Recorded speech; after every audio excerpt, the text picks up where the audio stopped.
ওই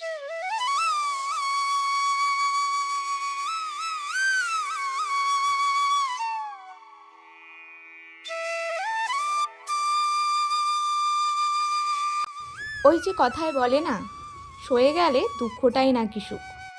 আর তেমন সুখেই হয়তো আমি রয়েছি। শুধুমাত্র আমি কেন, আমাদের সমাজের প্রায় অনেকাংশ মেয়ে বউরাই কিন্তু ওরকম সুখেই রয়েছে। কারণ আমাদের তো ওই যে মানিয়ে নিতে নিতেই অর্ধেকটা জীবন শেষ হয়ে যায়।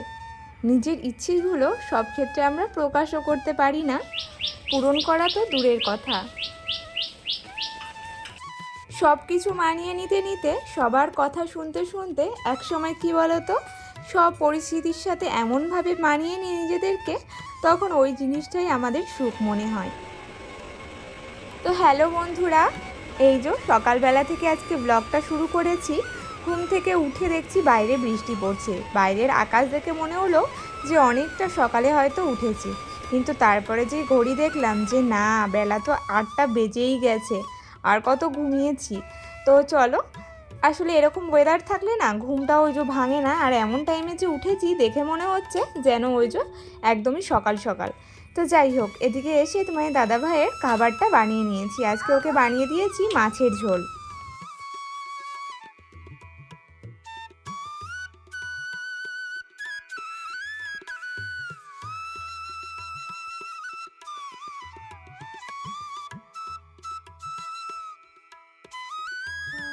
আজকে তোমাদের সাথে আমি তেমন কোনো রকম কাজও আর শেয়ার করতে পারলাম না।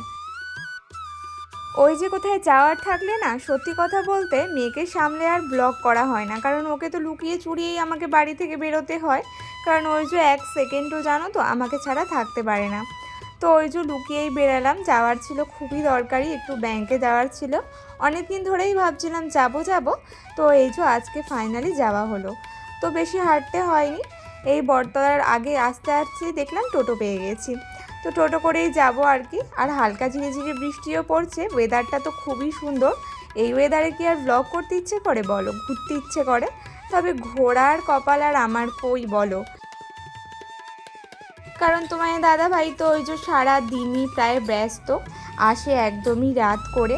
কারণ এই মুহূর্তে তো তোমরা জানোই যা পরিস্থিতি, কাজ না করলেও হবে না। আর এখন যদি আমি বায়না করি সেটা বললেও চলবে না আর কি।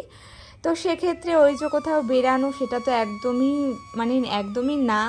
কারণ আরও মামকে নিয়ে তো একদমই কোথাও যাওয়া যায় না, কারণ ও ছোটো মানুষ। আর এখন একটু যেহেতু চঞ্চল হয়েছে, সেক্ষেত্রে বাইরে নিয়ে যেতে একটু ভয়ই লাগে, কারণ কোন সময় হুটোপুটি করবে আর কি।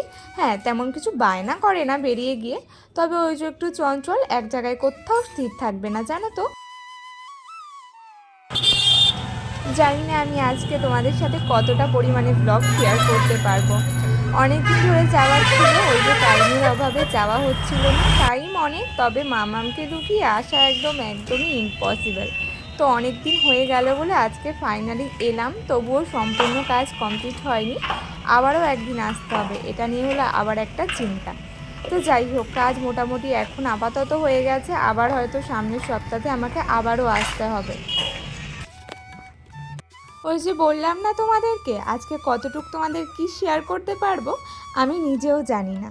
কারণ মনটা জানো তো একটা কারণে বিশেষভাবে খারাপ হয়ে রয়েছে।